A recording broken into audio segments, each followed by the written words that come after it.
ਗੁਰੂ ਹੈ ਬਾਣੀ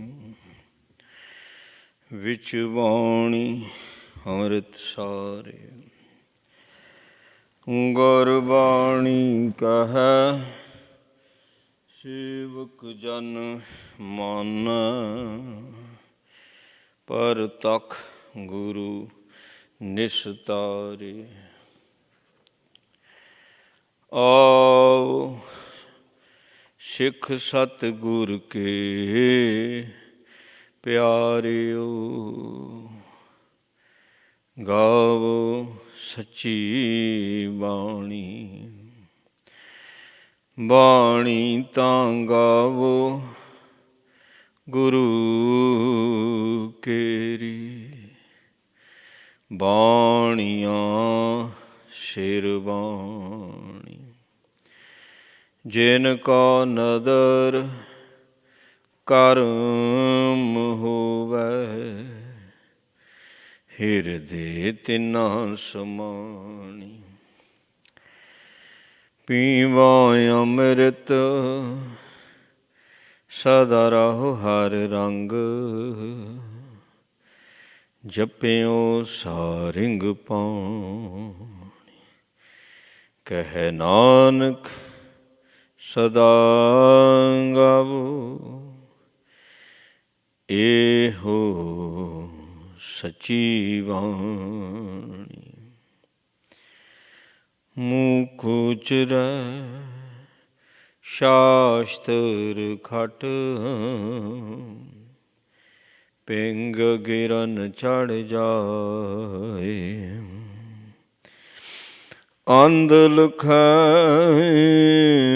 ਬਦਰੂ ਸੁਣੈ, ਜੋ ਕਾਲ ਕਿਰਪਾ ਕਰਾਏ। ਕਹਾਂ ਬੁੱਧ ਪ੍ਰਭ ਤੁਛ ਹਮਾਰੀ, ਬਰਨ ਸਕੈ ਮੈਂ ਮਾਂਝੂ ਤੁਹਾਰੀ। ਹਮ ਨਾ ਸਕਤ ਕਰ ਸਿਫਤ ਤੁਮਾਰੀ, ਆਪ ਲਿਹੋ ਤੁਮ ਕਥਾ ਸੁਧਾਰੀ। ਹਮ ਨਾ ਸਕਤ ਕਰ ਸਿਫਤ ਤੁਮਾਰੀ, ਆਪ ਲਿਹੋ ਤੁਮ ਕਥਾ ਸੁਧਾਰੀ। ਵਾਹਿਗੁਰੂ ਜੀ। ਸ਼ਲੋਕ। ਚਿਤ ਜੇ ਚਿਤ ਵਿਆ ਸੋ ਮੈਂ ਪਾਇਆ, ਨਾਨਕ ਨਾਮ ਧਿਆਏ ਸੁਖ ਸਬਾਇਆ। ਸ਼ੰਤ। ਅਬ ਮਨ ਛੂਟ ਗਿਆ, ਸਾਧੂ ਸੰਗ ਮਿਲੇ। ਗੁਰਮੁਖ ਨਾਮ ਲਿਆ, ਜੋਤੀ ਜੋਤ ਰਲੇ। ਹਰ ਨਾਮ ਸਿਮਰਤ ਮਿਟੇ ਕਿਲ ਵਿਖ, ਬੁਝੀ ਤਪਤ ਅਗਾਨਿਆ। ਗਹਿ ਭੁਜਾ ਲੀਨੇ ਦਇਆ ਕੀਨੇ, ਆਪਨੇ ਕਰ ਮਾਨਿਆ। ਲੈ ਅੰਕ ਲਾਏ ਹਰ ਮਿਲਾਏ, ਜਨਮ ਮਰਣਾ ਦੁਖ ਜਲੇ। ਬਿਨਵੰਤ ਨਾਨਕ ਦਇਆ ਧਾਰੀ, ਮੇਲ ਲੀਨੇ ਇਕ ਪਲੇ। ਲੈ ਅੰਕ ਲਾਏ ਹਰ ਮਿਲਾਏ, ਜਨਮ ਮਰਣਾ ਦੁਖ ਜਲੇ। ਬਿਨਵੰਤ ਨਾਨਕ ਦਇਆ ਧਾਰੀ, ਮੇਲ ਲੀਨੇ ਇਕ ਪਲੇ। ਵਾਹਿਗੁਰੂ ਜੀ ਕਾ ਖਾਲਸਾ, ਵਾਹਿਗੁਰੂ ਜੀ ਕੀ ਫਤਿਹ। ਧੰਨ ਧੰਨ ਸਾਹਿਬ ਮਹਾਰਾਜ ਸ੍ਰੀ ਗੁਰੂ ਗ੍ਰੰਥ ਸਾਹਿਬ ਜੀ ਸਾਹਿਬਾਂ ਦੀ ਪਾਵਨ ਪਵਿੱਤਰ ਹਜ਼ੂਰੀ ਅੰਦਰ ਜੁੜ ਬੈਠੀ ਗੁਰੂ ਦੇ ਪਿਆਰ ਵਾਲੀ, ਗੁਰੂ ਦੀ ਸਾਜੀ ਨਵਾਜੀ ਸਾਧ ਸੰਗਤ ਜੀ, ਸਤਿਗੁਰਾਂ ਦੀ ਅਪਰ ਅਪਾਰ ਮਿਹਰ ਕਿਰਪਾ ਰਹਿਮਤ ਬਖਸ਼ਿਸ਼ ਦਾ ਸਦਕਾ ਅੰਮ੍ਰਿਤ ਵੇਲੇ ਗੁਰੂ ਚਰਨਾਂ ਵਿੱਚ ਹਾਜ਼ਰੀ ਭਰਨ ਦਾ ਸੁਭਾਗ ਸਮਾਂ ਪ੍ਰਾਪਤ ਹੋਇਆ ਹੈ। ਅੰਮ੍ਰਿਤ ਵੇਲੇ ਤੋਂ ਨਿਤਨੇਮ ਦੀਆਂ ਬਾਣੀਆਂ ਦੇ ਜਾਪ ਹੋਏ। ਆਸਾ ਜੀ ਦੀ ਵਾਰ ਦੇ ਕੀਰਤਨ ਗੁਰਮੁਖਾਂ ਪਾਸੋਂ ਸਰਵਣ ਕੀਤੇ ਨੇ। ਚੱਲ ਰਹੀ ਲੜੀਵਾਰ ਕਥਾ ਆਦਿ ਸ੍ਰੀ ਗੁਰੂ ਗ੍ਰੰਥ ਸਾਹਿਬ ਜੀ ਦੀ ਸਰਵਣ ਕਰਨ ਲਈ ਆਪਾਂ ਗੁਰੂ ਚਰਨਾਂ ਵਿੱਚ ਜੁੜ ਕੇ ਬੈਠੇ ਹਾਂ। ਇਹ ਪਾਵਨ ਸ਼ਬਦ ਜੈਤਸਰੀ ਰਾਗ ਦੇ ਵਿੱਚ ਹੈ ਅਤੇ ਸ੍ਰੀ ਗੁਰੂ ਗ੍ਰੰਥ ਸਾਹਿਬ ਜੀ ਦੇ ਪਾਵਨ ਅੰਕ 705 'ਤੇ ਸੁਸ਼ੋਭਿਤ ਹੈ। ਸ਼ਲੋਕ ਦੇ ਵਿੱਚ ਮਹਾਰਾਜ ਕੀ ਕਿਰਪਾ ਕਰਦੇ ਨੇ, ਆਓ ਸਰਵਣ ਕਰੀਏ। ਚਿਤ ਜੇ ਚਿਤ ਵਿਆ ਸੋ ਮੈਂ ਪਾਇਆ,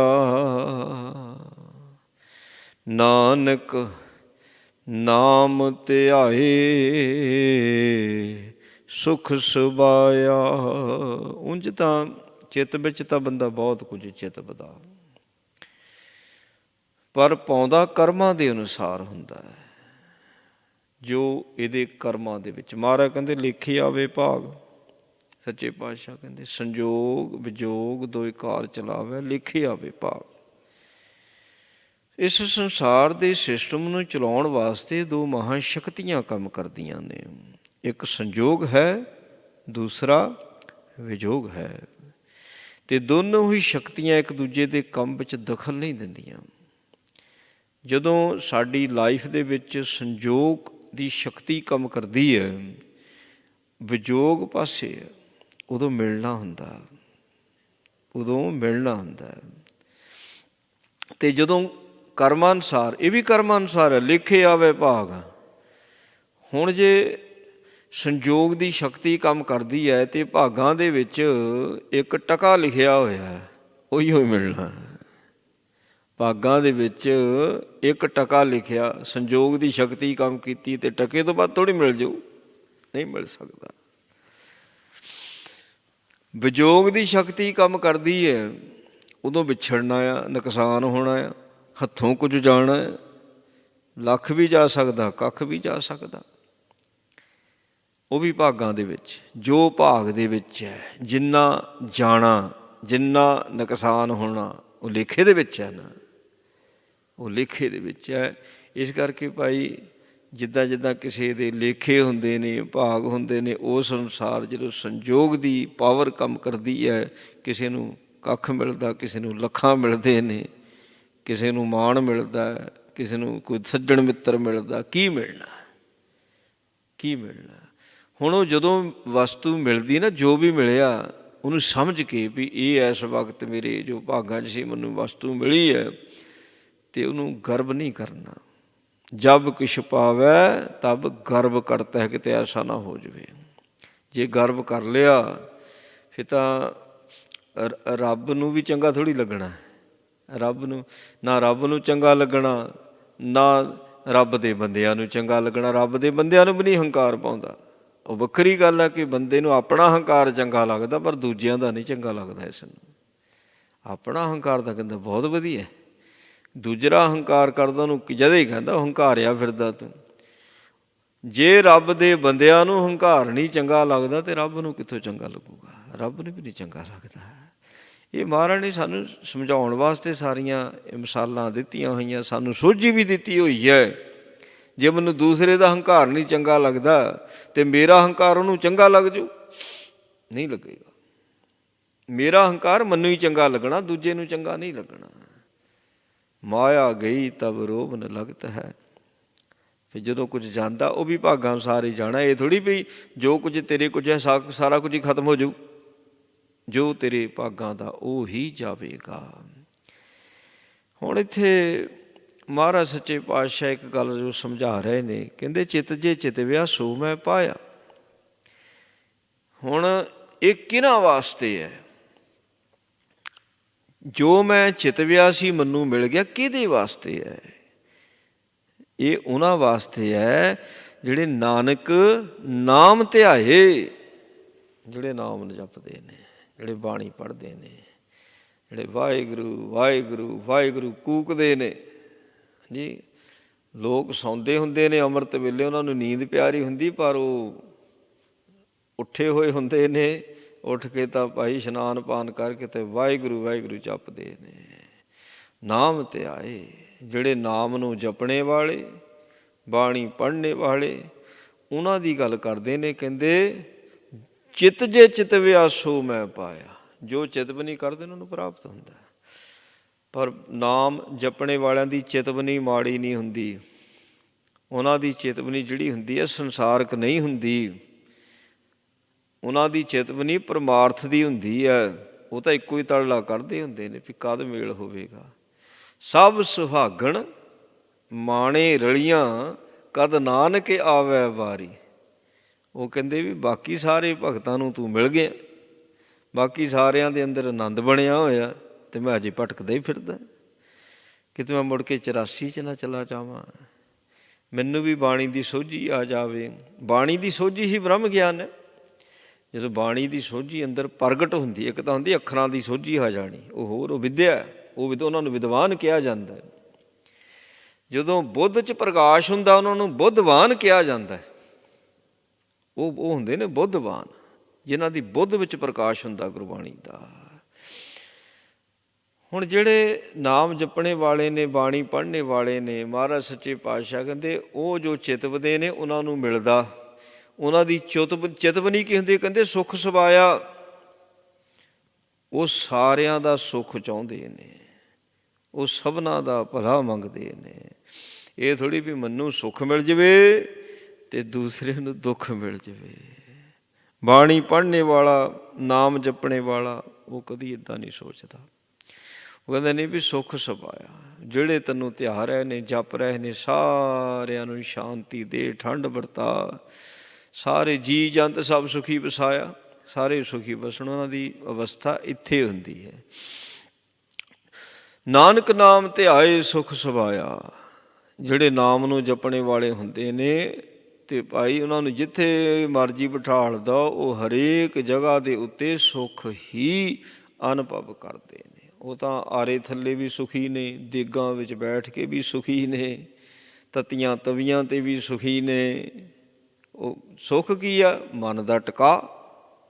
ਦੁੱਖ ਕੀ ਆ? ਮਨ ਦੀ ਭਟਕਣਾ। ਸੁੱਖ ਕੀ ਆ? ਹੁਕਮ ਨੂੰ ਮੰਨਣਾ। ਦੁੱਖ ਕੀ ਆ? ਹੁਕਮ ਦੀ ਅਦੁੱਲੀ। ਹੁਕਮ ਨੂੰ ਨਾ ਮੰਨਣਾ ਹੀ ਤਾਂ ਵੱਡਾ ਦੁੱਖ ਹੈ। ਪਰ ਰੱਬ ਦੇ ਪਿਆਰੇ ਹੁਕਮ ਦੇ ਵਿੱਚ ਰਹਿੰਦੇ ਨੇ। ਸੋ ਫਿਰ ਚਿੱਤ ਜੇ ਚਿਤਵਿਆ ਸੋ ਮੈਂ ਪਾਇਆ। ਐਸੇ ਰੱਬ ਦੇ ਪਿਆਰਿਆਂ ਦੀ ਜਿਹੜੀ ਚਿਤਵਨੀ ਹੁੰਦੀ, ਇੱਕੋ ਹੀ ਹੁੰਦੀ ਆ ਵੀ ਕਦ ਨਿਜ ਘਰ ਵਿੱਚ ਜਾਵਾਂਗੇ। ਇਸ ਸੰਸਾਰ ਦੇ ਗੇੜ ਤੋਂ ਸਾਡਾ ਛੁਟਕਾਰਾ ਹੋਵੇਗਾ, ਜੰਮਣਾ ਮਰਨਾ ਖਤਮ ਹੋਵੇਗਾ। ਉਹ ਪ੍ਰਾਪਤ ਹੋ ਜਾਂਦੇ ਨੇ। ਕਿਉਂਕਿ ਜੰਮਣਾ ਮਰਨਾ ਜਿਹੜਾ ਆ ਉਹਨਾਂ ਨੂੰ ਹੈ ਜਿਹੜੇ ਲੜ ਨਹੀਂ ਲੱਗਦੇ। ਮਹਾਰਾਜ ਕਹਿੰਦੇ ਜਿਹੜੇ ਲੜ ਲੱਗ ਜਾਂਦੇ ਨੇ, ਜਨਮ ਨਾ ਮਰਨ, ਨਾ ਜੰਮਣਾ ਨਾ ਮਰਨਾ, ਉਹਨਾਂ ਨੂੰ ਕਦੀ ਨਹੀਂ ਹੁੰਦਾ। ਕਿਉਂਕਿ ਜੋ ਹਰ ਲੜ ਲੱਗ ਗਏ ਉਹ ਤਾਂ ਲੜ ਲੱਗ ਗਏ ਨੇ। ਉਹਨਾਂ ਦਾ ਕਿਵੇਂ 84 ਦਾ ਗੇੜ ਹੋਵੇਗਾ? 84 ਤੋਂ ਬਚ ਜਾਂਦੇ ਨੇ। ਕਹਿੰਦੇ ਅੱਗੇ ਸ਼ੰਤ ਵਿੱਚ ਕਿਰਪਾ ਕਰਦੇ ਨੇ, ਦੱਸਦੇ ਅਬ ਮਨ ਛੂਟ ਗਿਆ ਸਾਧੂ ਸੰਗ ਮਿਲੇ। ਸੋ ਮਨ ਤਾਂ ਫੜਿਆ ਹੋਇਆ ਸੀ, ਮਨ ਤਾਂ ਬੰਧਨਾਂ ਵਿੱਚ ਬੱਝਿਆ ਹੋਇਆ ਸੀ। ਇਸ ਸੰਸਾਰ ਦੇ ਵਿੱਚ ਜਦੋਂ ਇਹ ਜੀਵ ਆ ਜਾਂਦਾ, ਮਨ ਨੂੰ ਤਾਂ ਵਿਕਾਰਾਂ ਨੇ ਘੇਰਿਆ ਹੋਇਆ ਹੁੰਦਾ। ਬੰਦਾ ਜਦੋਂ ਘੇਰਿਆ ਹੋਇਆ ਹੋਵੇ ਉਹਨੂੰ ਤਾਂ ਬੰਨ੍ਹਣ ਦੀ ਵੀ ਲੋੜ ਨਹੀਂ। ਜਦ ਘੇਰਾ ਹੀ ਪੈ ਗਿਆ ਫਿਰ ਬੰਨ੍ਹਣ ਦੀ ਲੋੜ ਹੈ? ਫਿਰ ਕਿੱਥੇ ਬੰਧਨ ਦੀ ਲੋੜ ਹੈ। ਮਨ ਵਿਕਾਰੀ ਵੇੜਿਆ ਵਿਕਾਰਾ ਕਾਰ ਕਮਾਏ। ਸੋ ਕਿ ਉਹਨੂੰ ਆਜ਼ਾਦੀ ਦਿੰਦੇ ਨੇ ਵਿਕਾਰ, ਆਜ਼ਾਦੀ ਦਿੰਦੇ ਨੇ ਵੀ ਲੈ ਕੰਮ ਕਰ, ਪਰ ਸਾਡੇ ਅਨੁਸਾਰ ਕੰਮ ਕਰਨਾ।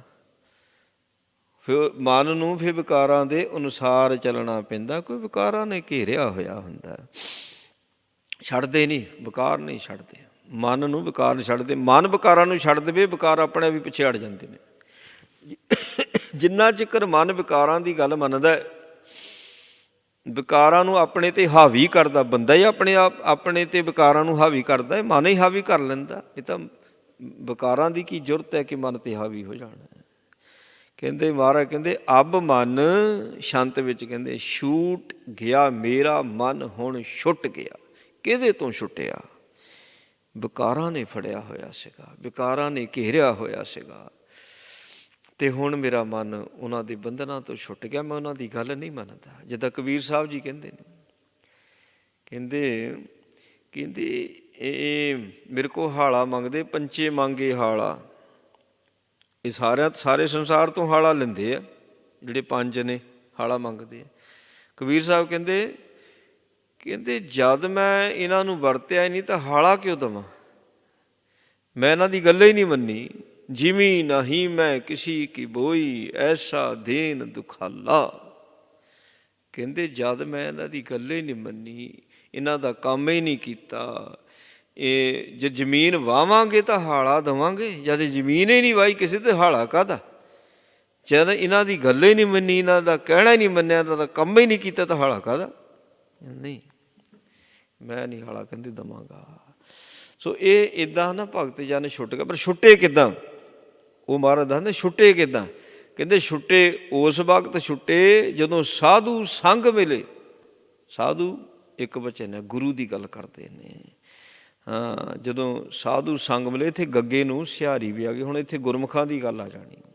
ਸਾਧੂ ਦੇ ਸੰਗੀ ਜਿਹੜੇ ਨੇ, ਜਿਹੜੇ ਗੁਰੂ ਦੇ ਸੰਗੀ ਕੌਣ ਹੁੰਦੇ ਨੇ? ਗੁਰੂ ਕੇ ਸਿੱਖ, ਜਿਹੜੇ ਗੁਰੂ ਦੇ ਨਾਲ ਰਹਿੰਦੇ ਨੇ, ਗੁਰੂ ਦੀ ਗੱਲ ਮੰਨਦੇ ਨੇ, ਗੁਰਬਾਣੀ ਦੀ ਵਿਚਾਰ ਕਰਦੇ ਨੇ। ਸਾਧੂ ਸੰਗੀ, ਸਾਧੂ ਸੰਗੀ ਗੁਰਮੁਖਾਂ ਨੂੰ ਕਿਹਾ। ਸਾਧੂ ਇਕੱਲਾ ਸ਼ਬਦ ਆ ਜਾਵੇ ਤਾਂ ਗੁਰੂ ਨੂੰ ਕਿਹਾ ਹੁੰਦਾ ਹੈ। ਇੱਥੇ ਸਾਧੂ ਇਕੱਲਾ ਉਹ ਗੁਰੂ ਹੈ। ਜਦੋਂ ਸਾਧੂ ਸੰਗੀ ਕਹਿ ਦਿੱਤਾ, ਉਹ ਗੁਰਮੁਖਾਂ ਦੀ ਗੱਲ ਕੀਤੀ ਹੋਈ ਹੈ। ਸੋ ਹੁਣ ਮੈਨੂੰ ਸਾਧੂ ਦੇ ਸੰਗੀ ਮਿਲ ਗਏ, ਗੁਰੂ ਦੇ ਪਿਆਰੇ ਮਿਲ ਗਏ। ਮੇਰਾ ਮਨ ਜਿਹੜਾ ਸੀ ਨਾ ਘਿਰਿਆ ਹੋਇਆ ਸੀ ਵਿਕਾਰਾਂ ਦੇ ਵਿੱਚ, ਅਤੇ ਉਹ ਹੁਣ ਛੁੱਟ ਗਿਆ। ਕਹਿੰਦੇ ਗੁਰਮੁਖ ਨਾਮ ਲਿਆ ਜੋਤੀ ਜੋਤ ਰਲੇ।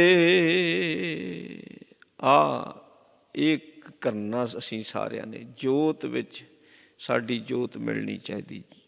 ਸੂਰਜ ਕਿਰਨ ਮਿਲੇ ਜਲ ਕਾ ਜਲ ਹੁਆ ਰਾਮ। ਜੋਤੀ ਜੋਤ ਰਲੀ ਸੰਪੂਰਨ ਥੀ ਆਰਾਮ। ਉਦੋਂ ਅਸੀਂ ਪੂਰੇ ਹੋਵਾਂਗੇ, ਸਾਡੀ ਜਿਹੜੀ ਜੋਤ ਵਿੱਚ ਮਿਲ ਜੇ। ਜੋਤੀ ਜੋਤ ਰਲੇ, ਇਹ ਜੋਤੀ ਜਿਹੜੀ ਆ, ਆਤਮਾ ਜਿਹੜੀ ਆ, ਪਰਮਾਤਮਾ ਦੇ ਵਿੱਚ ਜਦੋਂ ਮਿਲੇਗੀ ਫਿਰ ਸੰਪੂਰਨ ਹੋਣਾ। ਉਹਨਾਂ ਚਿਕਰ ਸੰਪੂਰਨ ਨਹੀਂ ਹੈ। ਅਤੇ ਕਿੱਦਾਂ ਜੋਤੀ ਜੋਤ ਕਦੋਂ ਰਲਦੀ ਹੈ?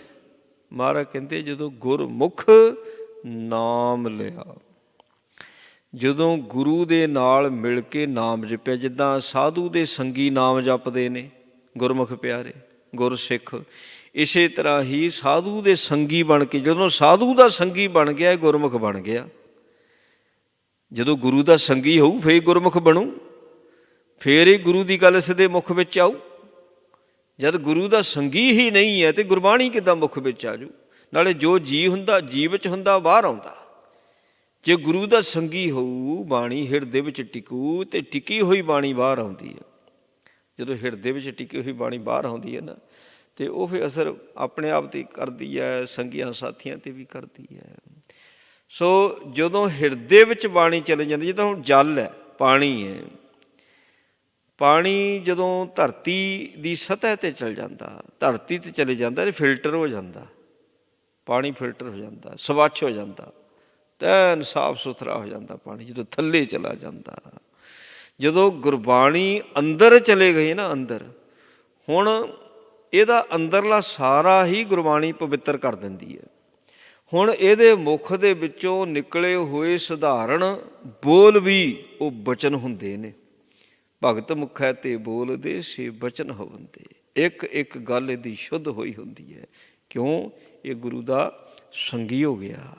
ਸੇ ਗੁਰਮੁਖ ਨਾਮ ਲਿਆ, ਜਦੋਂ ਗੁਰੂ ਦੇ ਨਾਲ ਮਿਲ ਕੇ ਨਾਮ ਨੂੰ ਜਪਿਆ, ਜੋਤੀ ਜੋਤ ਰਲੇ, ਫਿਰ ਆਤਮਾ ਪਰਮਾਤਮਾ ਵਿੱਚ ਮਿਲਦੀ ਹੈ। ਇੱਕ ਮਿੱਕਤਾ ਫੇਰ ਹੁੰਦੀ ਹੈ। ਕਹਿੰਦੇ ਜਿੱਦਾਂ ਬਾਬੇ ਲਹਿਣੇ ਦੀ ਗੁਰੂ ਨਾਨਕ ਦੇਵ ਜੀ ਦੇ ਨਾਲ ਇੱਕ ਮਿੱਕਤਾ ਹੋ ਗਈ ਸੀ, ਇੱਦਾਂ ਗੁਰੂ ਸਿੱਖ, ਸਿੱਖ ਗੁਰੂ ਹੈ, ਨਾਨਕ ਭੇਦ ਨਾ ਪਾਈ। ਕਹਿੰਦੇ ਗੁਰੂ ਤੇ ਸਿੱਖ ਤੇ ਸਿੱਖ ਤੇ ਗੁਰੂ, ਇਹ ਕੋਈ ਭੇਦ ਨਹੀਂ ਰਹਿ ਜਾਂਦਾ। ਕਹਿੰਦੇ ਹਰ ਨਾਮ ਸਿਮਰਤ ਮਿਟੇ ਕਿਲ ਵੇਖੋ।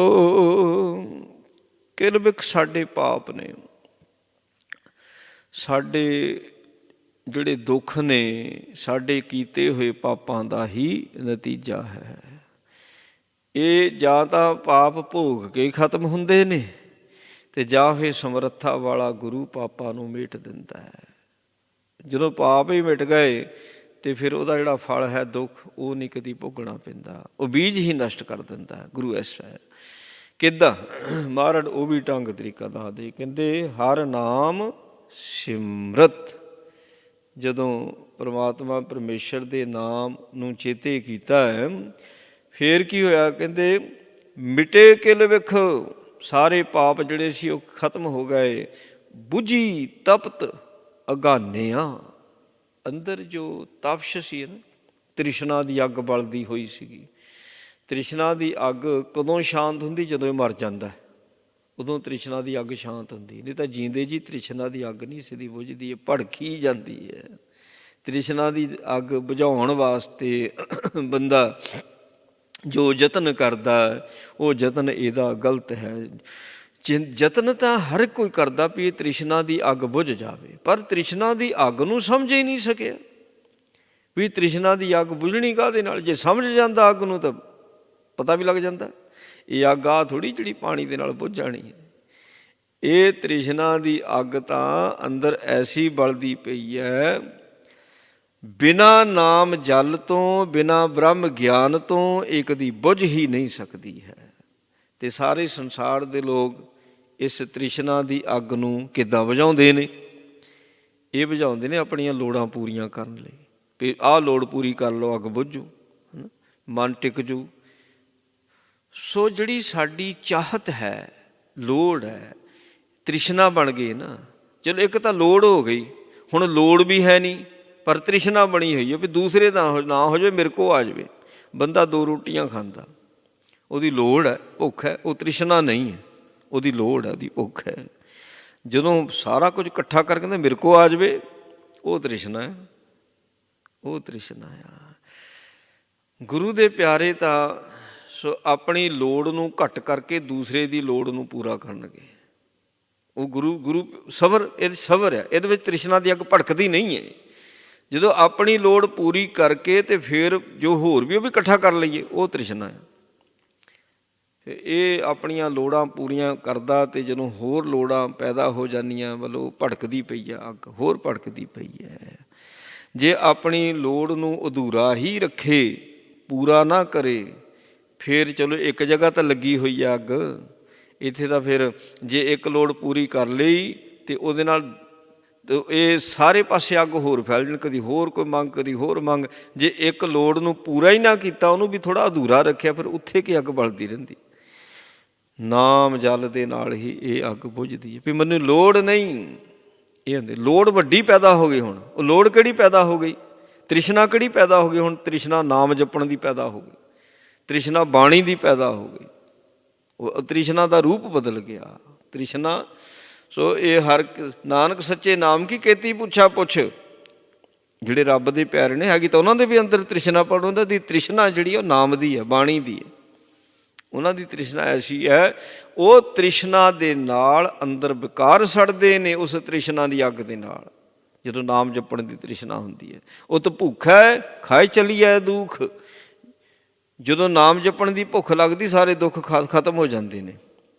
ਅਤੇ ਜਦੋਂ ਦੁਨਿਆਵੀ ਪਦਾਰਥਾਂ ਦੀ ਭੁੱਖ ਲੱਗਦੀ, ਦੁੱਖ ਪੈਦਾ ਹੁੰਦੇ ਨੇ। ਜਦੋਂ ਨਾਮ ਜਪਣ ਦੀ ਭੁੱਖ ਲੱਗਦੀ, ਸਾਰੇ ਦੁੱਖ ਖਤਮ ਹੁੰਦੇ ਨੇ। ਇਸ ਕਰਕੇ ਮਹਾਰਾਜ ਸੱਚੇ ਪਾਤਸ਼ਾਹ ਕਹਿੰਦੇ ਨੇ, ਕਹਿੰਦੇ ਨਾਮ ਜਪਿਆ ਉਹਦੇ ਨਾਲ ਪਾਪ ਮਿਟ ਗਏ ਅਤੇ ਤ੍ਰਿਸ਼ਨਾ ਦੀ ਅੱਗ ਜਿਹੜੀ ਲਟਾ ਲਟ ਬਲਦੀ ਪਈ ਸੀ ਉਹ ਬੁਝ ਗਈ। ਕਹਿੰਦੇ ਨਾਮੋ ਨਿਸ਼ਾਨ ਹੀ ਨਹੀਂ ਰਿਹਾ। ਕਹਿੰਦੇ ਅਗਾਨਿਆਂ ਨਾਲੇ ਤਾਂ ਅੱਗ ਬੁਝੀ ਨਾਲੇ ਤ੍ਰਿਪਤੀ ਹੋ ਗਈ, ਪਛਤਾਵਾ ਨਹੀਂ ਹੋਇਆ। ਇੱਕ ਤਾਂ ਹੁੰਦਾ ਨਾ ਬੰਦਾ ਜਿਹਦਾ ਵਿਰਾਗ ਆਉਂਦਾ, ਵਿਰਾਗ ਦੇ ਵਿੱਚ ਥੋੜ੍ਹਾ ਚਿਰ ਵਿਰਾਗੀ ਹੋਇਆ, ਵਿਰਾਗ ਦੇ ਨਾਲ ਸੋ ਅੰਮ੍ਰਿਤ ਜਲ ਆਉਣਾ ਬੜਾ ਜ਼ਰੂਰੀ ਹੈ। ਜੇ ਵਿਰਾਗ ਆਇਆ ਅੰਮ੍ਰਿਤ ਜਲ ਮਿਲਿਆ ਹੀ ਨਾ, ਇਹ ਤਾਂ ਪਛਤਾਵਾ ਕਰਨ ਲੱਗ ਪੈਂਦਾ। ਫਿਰ ਪਛਤਾਵਾ ਕਰਦਾ, ਵਿਰਾਗ ਦੇ ਵਿੱਚ ਆਣ ਕੇ ਕਹਿੰਦਾ ਨਹੀਂ ਕੋਈ ਗੱਲ ਨਹੀਂ ਰਹਿਣ ਦਿਓ, ਮੈਨੂੰ ਨਹੀਂ ਚਾਹੀਦਾ। ਉਹ ਵਿਰਾਗੀ ਸੀਗਾ ਅਤੇ ਅੰਮ੍ਰਿਤ ਜਲ ਮਿਲਿਆ ਨਹੀਂ ਅਤੇ ਬਾਅਦ 'ਚ ਪਛਤਾਵਾ ਕਰਦਾ, ਲੈ ਲੈਂਦੇ ਤਾਂ ਚੰਗਾ ਹੀ ਹੁੰਦੇ। ਅਗਾਨੇ ਆ ਜਦੋਂ ਨਾਮ ਜਲ ਮਿਲਦਾ ਹੈ ਨਾ, ਨਾਲੇ ਤਾਂ ਤ੍ਰਿਸ਼ਨਾ ਦੀ ਅੱਗ ਬੁਝਦੀ ਹੈ, ਨਾਲੇ ਕਹਿੰਦਾ ਲੋੜ ਹੀ ਨਹੀਂ, ਚਾਹੀਦਾ ਹੀ ਨਹੀਂ ਮੈਨੂੰ, ਚਾਹੀਦਾ ਰਾਜ ਨਾ ਚਾਹੂੰ ਮੁਕਤ ਨਾ ਚਾਹੂੰ ਮਨ ਪ੍ਰੀਤ ਚਰਨ ਕਮਲਾਰੇ। ਭਾਈ ਸਵਰਗ ਦੇ ਰਾਜ ਨੂੰ ਵੀ ਠੋਕਰ ਮਾਰ ਦੇਣੀ ਕਿਤੇ ਛੋਟੀ ਜਿਹੀ ਗੱਲ ਥੋੜ੍ਹੀ ਹੈ, ਬੜੀ ਵੱਡੀ ਗੱਲ ਹੈ। ਕਹਿੰਦੇ ਅੱਗੇ ਕਿਰਪਾ ਕਰਦੇ ਨੇ, ਕਹਿੰਦੇ ਗਹਿ ਭੁਜਾ ਲੀਨੇ ਦਇਆ ਕੀਨੇ ਆਪਨੇ ਕਰ ਮੰਨਿਆ। ਐਵੇਂ ਥੋੜ੍ਹੀ ਬਾਂਹ ਫੜ ਲੈਂਦਾ ਉਹ, ਜਿਹਦੀ ਫਿਰ ਰੱਬ ਨੇ ਬਾਂਹ ਫੜ ਲਈ ਸਮਝ ਲਾ ਵੀ ਉਹ ਸੱਚਖੰਡ ਵਿੱਚ ਜਾਵੇਗਾ। ਜਿਹਦੀ ਉਹ ਬਾਂਹ ਫੜ ਲੈਂਦਾ ਉਹਦਾ ਕੋਈ ਵਾਲ ਨਹੀਂ ਵਿੰਗਾ ਕਰ ਸਕਦਾ, ਉਹਨੂੰ ਕੋਈ ਕੁਰਾਹੇ 'ਤੇ ਨਹੀਂ ਪਾ ਸਕਦਾ। ਜਿਹਦੀ ਉਹ ਬਾਂਹ ਫੜ ਲੈਂਦਾ, ਉਹਨੇ ਮੇਰੀ ਬਾਂਹ ਫੜ ਲਈ। ਗਹਿ ਭੁਜਾਲੇ ਨੇ ਬਾਂਹ ਕਿੱਦਾਂ ਫੜਦਾ? ਉਹ ਸਾਡੀ ਮੱਤ ਵਿੱਚ ਸੋਝੀ ਦਿੰਦਾ ਹੈ ਨਾ, ਸਾਨੂੰ ਬੁੱਧ ਵਿੱਚ ਪ੍ਰਕਾਸ਼ ਕਰ ਦਿੰਦਾ। ਇਹਨੂੰ ਕਹਿੰਦੇ ਬਾਂਹ ਫੜ ਲੈਣੀ। ਸਾਡੀ ਅਕਲ ਨੂੰ ਉਸਨੇ ਫੜ ਲਿਆ, ਸਾਡੀ ਬੁੱਧ ਨੂੰ ਫੜ ਲਿਆ। ਹੁਣ ਬੁੱਧ ਵਿੱਚ ਮਾੜੀ ਚੀਜ਼ ਨਹੀਂ ਆਊਗੀ, ਕੂੜ ਕਬਾੜ ਨਹੀਂ ਆਵੇਗਾ। ਗਹਿ ਭੁਜਾਲੀ ਨੇ ਬਾਂਹ ਫੜ ਲਈ। ਦਇਆ ਕੀਨੇ, ਇਹ ਉਹਦੀ ਦਇਆ ਹੋਈ ਹੈ, ਉਹਨੇ ਦਇਆ ਕੀਤੀ। ਦਇਆ ਕਰਕੇ ਉਹਨੇ ਮੇਰੀ ਬਾਂਹ ਫੜ ਲਈ, ਕਿਉਂਕਿ ਮੈਂ ਤਰਲਾ ਕਰਦਾ ਸੀ, ਮਿਹਨਤ ਕਰਦਾ ਸੀ, ਆਪਣਾ ਬਣਾ ਲੈ, ਮੈਨੂੰ ਬਾਣੀ ਦਾ ਗਿਆਨ ਦੇ ਦੇ, ਮੇਰੇ ਕੋਲ ਬੰਦਗੀ ਕਰਾ ਲੈ। ਅਤੇ ਮੈਂ ਦਿਨ ਰਾਤ ਜਦੋਂ ਮਿੰਨਤਾਂ ਕੀਤੀਆਂ, ਤਰਲੇ ਕੀਤੇ, ਉਹਨੇ ਮੇਰੇ 'ਤੇ ਤਰਸ ਖਾ ਕੇ ਉਸਨੇ ਮੇਰੀ ਬਾਂਹ ਫੜ ਲਈ, ਆਪਣਾ ਬਣਾ ਲਿਆ, ਹੈ ਨਾ। ਦਇਆ ਕੀਨੇ ਆਪਣੇ ਕਰ ਮਾਨਿਆ, ਬੜੀ ਵੱਡੀ ਉਸਨੇ ਮੇਰੇ 'ਤੇ ਦਇਆ ਕਰ ਦਿੱਤੀ, ਆਪਣਾ ਬਣਾ ਲਿਆ। ਲੈ ਅੰਕ ਲਾਏ, ਲੈ ਅੰਕ ਲਾਇਆ ਹੁੰਦਾ ਗਲਵੱਕੜੀ ਦੇ ਵਿੱਚ ਲੈ ਲੈਣਾ। ਜਿੱਦਾਂ ਬਾਬੇ ਲਹਿਣੇ ਨੂੰ ਧੰਨ ਗੁਰੂ ਨਾਨਕ ਦੇਵ ਮਹਾਰਾਜ ਸੱਚੇ ਪਾਤਸ਼ਾਹ ਜੀ ਨੇ ਅੰਕ ਵਿੱਚ ਲੈ ਲਿਆ ਸੀ, ਗਲਵੱਕੜੀ ਵਿੱਚ ਲੈ ਲਿਆ ਸੀ। ਜਿੱਦਾਂ ਪ੍ਰਹਲਾਦ ਦੇ ਸੰਬੰਧ ਵਿੱਚ ਸਾਖੀ ਜੋ ਆਉਂਦੀ ਹੈ, ਸੋ ਜਨਮ ਸਾਖੀ ਜਿਹੜੀ ਹੈ ਗੁਰੂ ਨਾਨਕ ਦੇਵ ਜੀ ਦੀ, ਮਹਾਰਾਜ ਸੱਚੇ ਪਾਤਸ਼ਾਹ ਜੀ ਦੀ, ਭਾਈ ਬਾਲੇ ਵਾਲੀ, ਉਹਦੇ ਵਿੱਚ ਜ਼ਿਕਰ ਆਉਂਦਾ ਕਿ ਪ੍ਰਹਲਾਦ ਨੇ ਆਪਣੀ ਗੱਲ ਜਿਹੜੀ ਹੈ ਉਹ ਮਰਦਾਨੇ ਨੂੰ ਆਪ ਦੱਸੀ ਸੀ।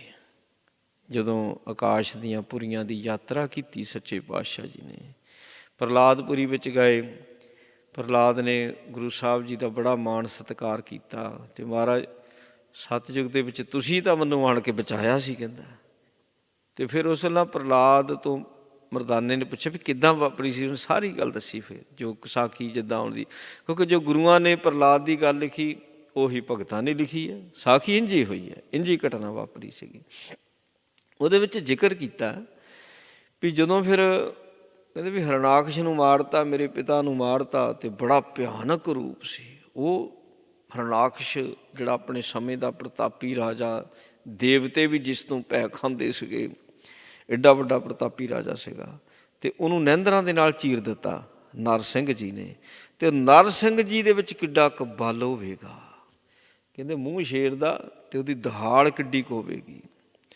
ਸੋ ਉੱਥੇ ਉਹਦੇ ਜਿਹੜਾ ਹਰਨਾਕਸ਼ ਦਾ ਜਿਹੜਾ ਦਰਬਾਰ ਸੀ, ਡੇਹੜੀ ਹੁੰਦੀ ਸੀ ਰਾਜਿਆਂ ਮਹਾਰਾਜਾ ਦੀ, ਡੇਹੜੀ ਦੇ ਬਾਹਰ ਹਾਥੀ ਖੜ੍ਹਦੇ ਹੁੰਦੇ ਸੀਗੇ, ਹਾਥੀ ਘੋੜੇ ਖੜ੍ਹਨੇ। ਅਤੇ ਉਹ ਹਾਥੀ ਵੀ ਤਬਕ ਗਏ, ਡਰ ਗਏ, ਡਰ ਕੇ ਭੱਜ ਗਏ ਸੀ। ਤਾਂ ਦਹਾੜ ਮਾਰੀ ਸੀ ਨਰਸਿੰਘ ਜੀ ਨੇ, ਹਰਨਾਕਸ਼ ਦਾ ਮਾਰ ਦਿੱਤਾ। ਅਤੇ ਉਸ ਵਕਤ ਦੇਵਤੇ ਕਹਿੰਦੇ ਦੂਰੋਂ ਹੀ ਨਮਸਕਾਰਾਂ ਕਰਦੇ ਸੀ, ਅਤੇ ਕੋਈ ਡਰਦਾ ਮਾੜਾ ਨੇੜੇ ਨਹੀਂ ਸੀ ਜਾਂਦਾ। ਅਤੇ ਦੇਵਤਿਆਂ ਨੇ ਪ੍ਰਹਲਾਦ ਨੂੰ ਕਿਹਾ ਵੀ ਤੂੰ ਭਗਤ ਹੈ ਉਹਦਾ, ਹੁਣ ਤੂੰ ਉਹਨਾਂ ਨੂੰ ਸ਼ਾਂਤ ਕਰ ਸਕਦਾ। ਇਹ ਲਿਖਿਆ ਜਨਮ ਸਾਖੀ 'ਚ ਇੰਝ ਲਿਖਿਆ ਹੋਇਆ। ਮਤਲਬ ਗੱਲ ਵੀ ਭਗਤ ਦਾ ਰੱਬ ਦੇ ਨਾਲ ਕਿੰਨਾ ਪਿਆਰ, ਰੱਬ ਨੂੰ ਭਗਤ ਕਿੰਨਾ ਚੰਗਾ ਲੱਗਦਾ। ਔਰ ਭਗਤ ਨੂੰ ਰੱਬ ਦਾ ਹਰ ਇੱਕ ਰੂਪ ਪ੍ਰਵਾਨ ਹੈ, ਉਹਦਾ ਹਰ ਇੱਕ ਕੰਮ ਪ੍ਰਵਾਨ ਹੈ, ਉਸ ਦਾ ਹਰ ਇੱਕ ਹੁਕਮ ਪ੍ਰਵਾਨ ਹੈ। ਜਿਵੇਂ ਰੱਬਾ ਤੂੰ ਤਾਂ ਮੈਨੂੰ ਚੰਗਾ ਲੱਗਦਾ, ਤੇਰਾ ਕੰਮ ਨਹੀਂ ਚੰਗਾ ਲੱਗਦਾ, ਤੇ ਫਿਰ ਤਾਂ ਪਿਆਰ ਨਾ ਹੋਇਆ ਨਾ।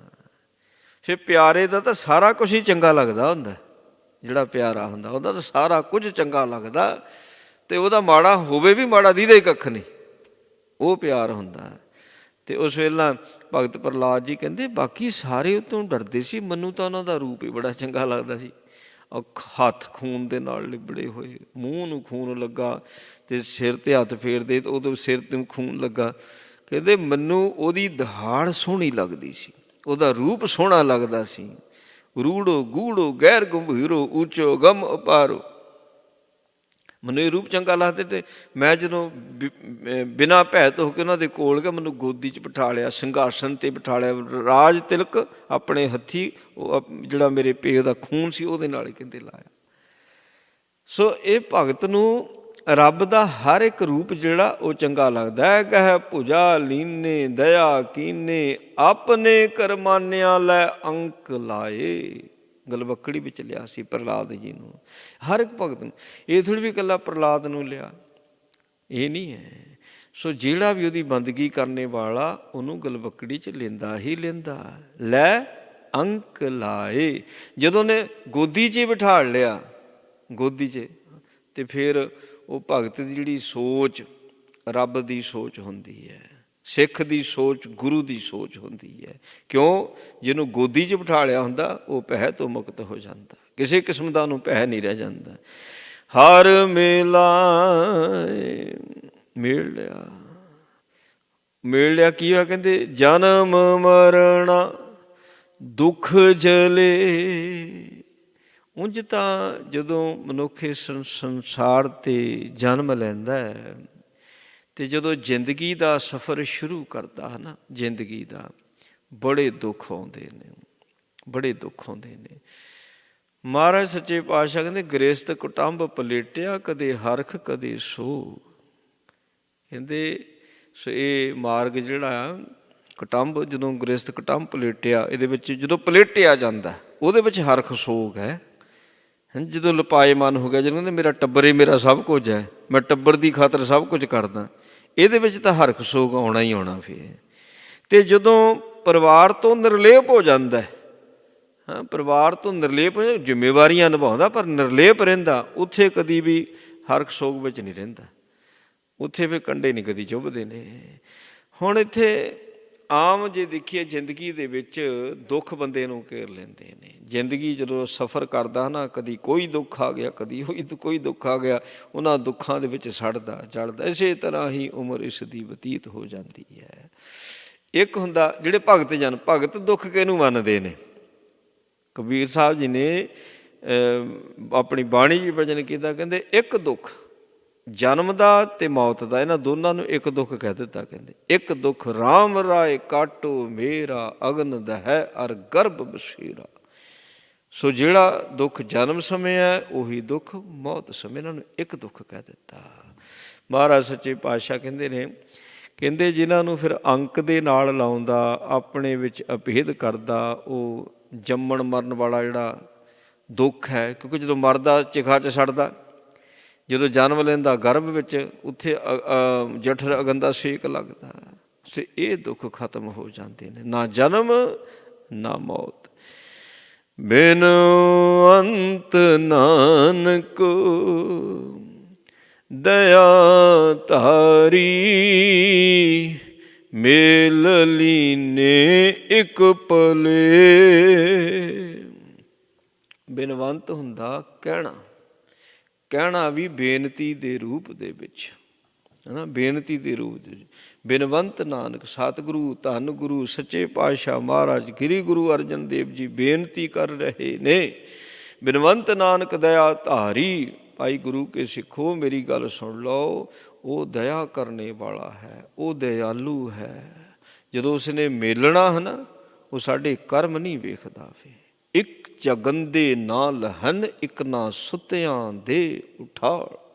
ਜਦੋਂ ਮੇਲਣ 'ਤੇ ਆਉਂਦਾ ਵੱਡੇ ਵੱਡੇ ਗੁਨਾਹਗਾਰਾਂ ਨੂੰ ਮੇਲ ਦਿੰਦਾ, ਵੱਡੇ ਵੱਡੇ ਗੁਨਾਹਗਾਰਾਂ ਦੇ ਗੁਨਾਹ ਮਾਫ ਕਰ ਦਿੰਦਾ ਜਦੋਂ ਮੇਲਣ ਤੇ ਆਇਆ ਹੁੰਦਾ।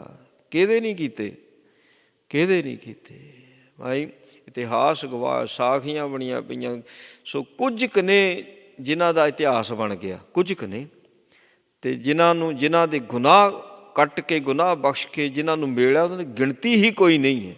ਉਹਨਾਂ ਦੀ ਗਿਣਤੀ ਹੀ ਕੁਝ ਕੁ ਨੇ ਜਿਨ੍ਹਾਂ ਦੀਆਂ ਸਾਖੀਆਂ ਬਣੀਆਂ ਹੋਈਆਂ। ਇਸ ਕਰਕੇ ਗਿਣਤੀ ਨਹੀਂ ਕੀਤੀ ਜਾ ਸਕਦੀ। ਅਸੰਖ ਨੇ ਜਿਨ੍ਹਾਂ ਦੇ ਗੁਨਾਹ ਉਸਨੇ ਬਖਸ਼ ਦਿੱਤੇ ਨੇ। ਇਸ ਕਰਕੇ ਮਹਾਰਾਜ ਕਹਿੰਦੇ, ਸੱਚੇ ਪਾਤਸ਼ਾਹ ਸਾਨੂੰ ਇਹ ਗੱਲ ਸਮਝਾ ਰਹੇ ਨੇ, ਹੈ ਨਾ। ਕਹਿੰਦੇ ਬਿਨਵੰਤ ਨਾਨਕ ਦਇਆ ਧਾਰੇ। ਇੱਕ ਤਾਂ ਵੀ ਮਹਾਰਾਜ ਬੇਨਤੀ ਕਰਦੇ ਨੇ, ਹੈ ਨਾ, ਬੇਨਤੀ ਕਰਦੇ ਨੇ, ਭਾਈ ਗੁਰੂ ਕੇ ਸਿੱਖੋ ਸਮਝ ਜਾਓ ਇਸ ਗੱਲ ਨੂੰ। ਉਹ ਦਇਆ ਕਰਨੇ ਵਾਲਾ ਬੜਿਆਂ ਬੜਿਆਂ ਪਾਪੀਆਂ ਨੂੰ ਜਦੋਂ ਉਹ ਮੇਲਣ 'ਤੇ ਆ ਜਾਂਦਾ ਤਾਂ ਇੱਕ ਪਲ ਲਾਉਂਦਾ। ਮੇਲ ਲੀਨੇ ਇੱਕ ਪਲੇ, ਇੱਕ ਪਲ ਦੇ ਵਿੱਚ ਮੇਲ ਲੈਂਦਾ। ਹੁਣ ਫਿਰ ਤਰੀਕਾ ਵੀ ਦੱਸ ਦਿੱਤਾ ਮਹਾਰਾਜ ਨੇ, ਮੇਲ ਦਾ ਕਿੱਦਾਂ, ਹੈ ਨਾ, ਮੇਲ ਦਾ ਕਿੱਦਾਂ, ਉਹ ਗੁਨਾਹ ਕਿੱਦਾਂ ਮਾਫ ਕਰਦਾ, ਉਹ ਤਰੀਕਾ ਦੱਸ ਦਿੱਤਾ। ਕਹਿੰਦੇ ਮਹਾਰਾਜ ਕਹਿੰਦੇ ਨੇ, ਨਾਨਕ ਸਤਿਗੁਰੂ ਜੀ ਕਹਿੰਦੇ ਨੇ, ਬਿਨਵੰਤ ਜਿਹਨੂੰ ਬੇਨਤੀ ਕਰਨੀ ਆ ਜਾਂਦੀ ਹੈ, ਜਿਹਨੂੰ ਢਹਿਣਾ ਆ ਜਾਂਦਾ, ਜਿਹਨੂੰ ਅਰਜ਼ ਕਰਨੀ ਆ ਜਾਂਦੀ ਹੈ। ਸੋ ਜਦੋਂ ਬੇਨਤੀ ਕਰਨੀ ਆ ਗਈ ਅਤੇ ਜਦੋਂ ਫਿਰ ਮੇਲਦਾ ਹੈ ਨਾ, ਇੱਕ ਪਲ ਲਾਉਂਦਾ। ਸੋ ਬੇਨਤੀ ਦਾ, ਅਰਜ਼ ਦਾ, ਅਰਦਾਸ ਦਾ ਮਤਲਬ ਹੀ ਇਹੀ ਇਹ ਹੁੰਦਾ। ਉੱਥੇ ਜਦੋਂ ਕਹਿੰਦਾ ਅਸਾਂ ਜੋਰ ਨਾਹੀਂ ਜੇ ਕਿਛ ਕਰ ਹਮ ਸਾਕੇ, ਜਦੋਂ ਆਪਣਾ ਆਪ ਨਹੀਂ ਚੜਾਉਂਦਾ, ਜਦੋਂ ਆਪਣੀ ਮੱਤ, ਬੁੱਧ, ਸਰੀਰ ਦਾ ਬਲ ਹਾਰ ਜਾਂਦਾ।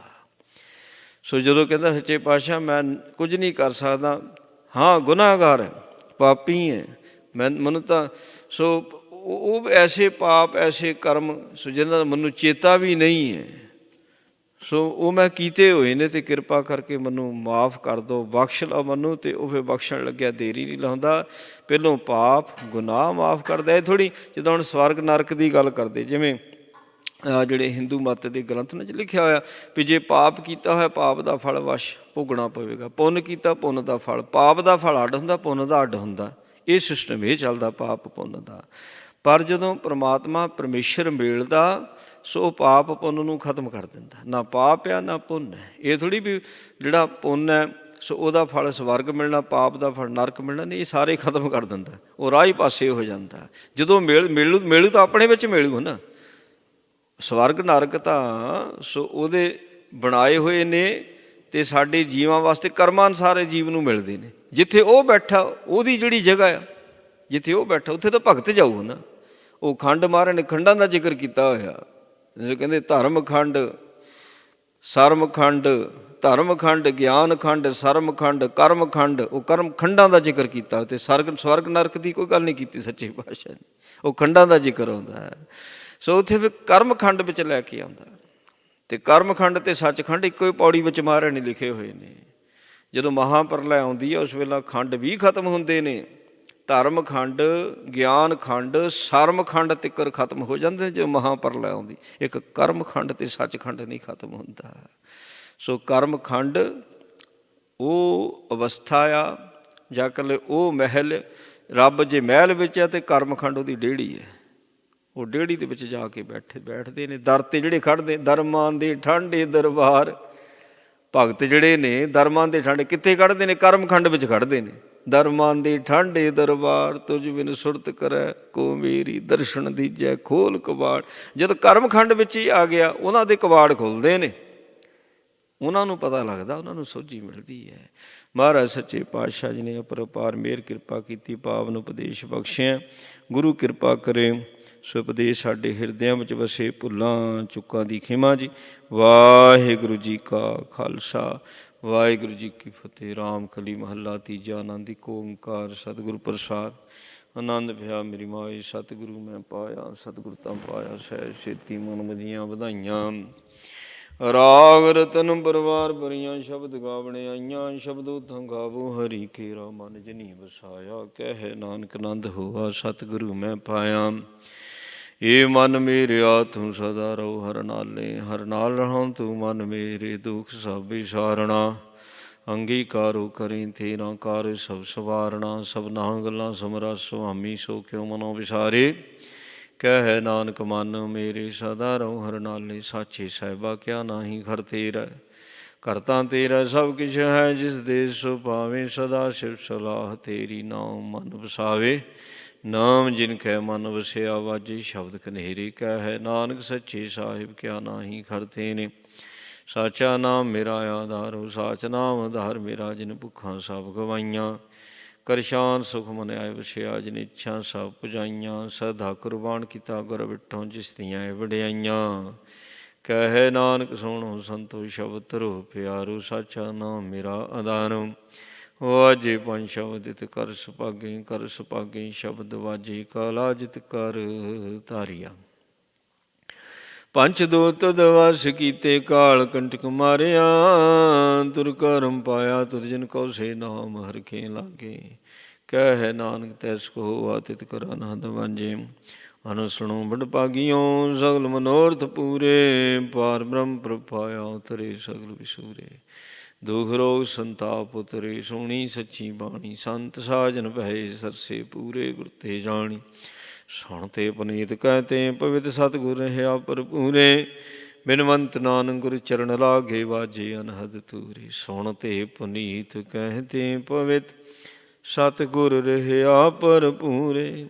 ਬਿਨਵੰਤ ਨਾਨਕ ਗੁਰ ਚਰਨ ਲਾਗੇ, ਵਾਜੇ ਅਨਹਦ ਤੂਰੇ। ਵਾਹਿਗੁਰੂ ਜੀ ਕਾ ਖਾਲਸਾ, ਵਾਹਿਗੁਰੂ ਜੀ ਕੀ ਫਤਿਹ। ਤੂੰ ਠਾਕੁਰ ਤੁਮ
ਬਖਸ਼ੀਆਂ ਦਾਤਾਂ ਦੀ ਬੜਾ ਪ੍ਰਸ਼ਾਦ ਦੇ ਕੇ ਹਰ ਕਰੀ ਪਾਉ ਸਭ ਕੋਈ ਨਾਲ ਆਵੇ ਸ੍ਰੀ ਗੁਰੂ ਸਾਹਿਬ ਸੰਗਤਾਂ ਦੇ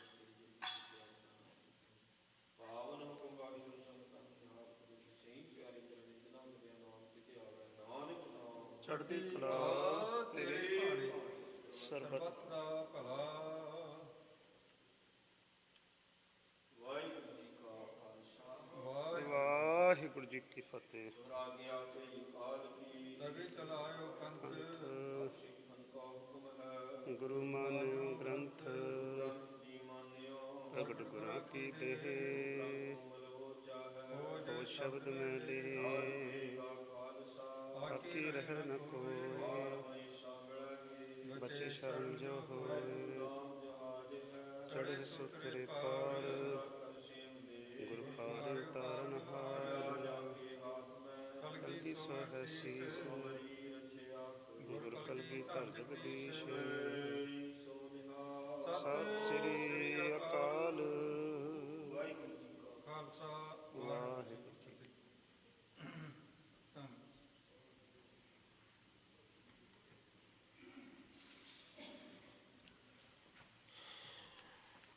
ਸਤਿਨਾਮ ਸ਼੍ਰੀ ਵਾਹਿਗੁਰੂ ਜੀਓ। ਤੁਰ ਕੀ ਬਾਣੀ ਆਈ ਤਿਨ ਸਗਲੀ ਚਿੰਤ ਮਿਟਾਈ ਦਿਆਲ ਪੁਰਖ ਮਿਹਰਬਾਨਾ ਹਰ ਨਾਨਕ ਸਾਚ ਬਖਾਨਾ। ਸੋ ਕਹੂੰ ਟਲ ਗੁਰ ਸੇਵੀਆ ਅਹਨਸ ਸਹਿਜ ਸੁਭਾਏ ਦਰਸ਼ਨ ਪਰਸਿਐ ਗੁਰੂ ਕੈ ਜਨਮ ਮਰਨ ਦੁਖ ਜਾਏ।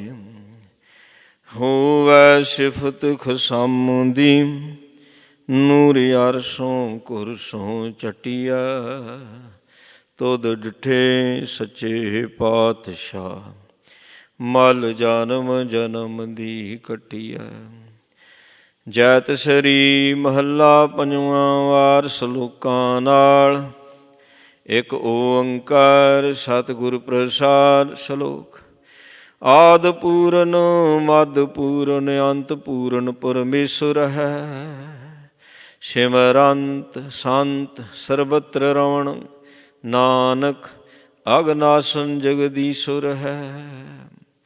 ਆਦਿ ਪੂਰਨ ਮੱਧ ਪੂਰਨ ਅੰਤ ਪੂਰਨ ਪਰਮੇਸ਼ਰ ਹੈ। ਸਿਮਰੰਤ ਸੰਤ ਸਰਬਤਰ ਰਮਣ ਨਾਨਕ ਅਗਨਾਸਨ ਜਗਦੀਸ਼ੁਰ ਹੈ। ਪੇਖਨ ਸੁਨਨ ਸੁਨਾਵਨੋ ਮਨ ਮੈਂ ਦ੍ਰਿੜੀਐ ਸਾਚ ਪੂਰ ਰਹਿਓ ਸਰਬਤਰ ਮੈਂ ਨਾਨਕ ਹਰ ਰੰਗ ਰਾਚ। ਪੌੜੀ। ਹਰ ਏਕ ਨਿਰੰਜਨ ਗਾਈਐ ਸਭ ਅੰਤਰ ਸੋਈ ਕਰਨ ਕਾਰਣ ਸਮਰੱਥ ਪ੍ਰਭ ਜੋ ਕਰੇ ਸੋ ਹੋਈ। ਖਿਨ ਮੈਂ ਥਾਪ ਉਥਾਪ ਦਾ ਤਿਸ ਬਿਨ ਨਹੀਂ ਕੋਈ ਖੰਡ ਬ੍ਰਹਮੰਡ ਪਾਤਾਲ ਦੀਪ ਰਵਿਆ ਸਭ ਲੋਈ। ਜਿਸ ਆਪ ਬੁਝਾਏ ਸੋ ਬੁਝਸੀ ਨਿਰਮਲ ਜਨ ਸੋਈ। ਖੰਡ ਬ੍ਰਹਮੰਡ ਪਾਤਾਲ ਦੀਪ ਰਵਿਆ ਸਭ ਲੋਈ। ਜਿਸ ਆਪ ਬੁਝਾਏ ਸੋ ਬੁਝਸੀ ਨਿਰਮਲ ਜਨ ਸੋਈ। ਵਾਹਿਗੁਰੂ ਜੀ ਕਾ ਖਾਲਸਾ ਵਾਹਿਗੁਰੂ ਜੀ ਕੀ ਫਤਿਹ। ਜਪੋ ਸਤਿਨਾਮ ਸਤਿਨਾਮ ਸਤਿਨਾਮ ਜੀ। ਵਾਹਿਗੁਰੂ ਵਾਹਿਗੁਰੂ ਵਾਹਿਗੁਰੂ ਜੀ। ਜਪੋ ਸਤਿਨਾਮ ਸਤਿਨਾਮ ਸਤਿਨਾਮ ਜੀ। ਵਾਹਿਗੁਰੂ ਵਾਹਿਗੁਰੂ ਵਾਹਿਗੁਰੂ ਜੀ। ਵਾਹਿਗੁਰੂ ਜੀ ਕਾ ਖਾਲਸਾ ਵਾਹਿਗੁਰੂ ਜੀ ਕੀ ਫਤਿਹ।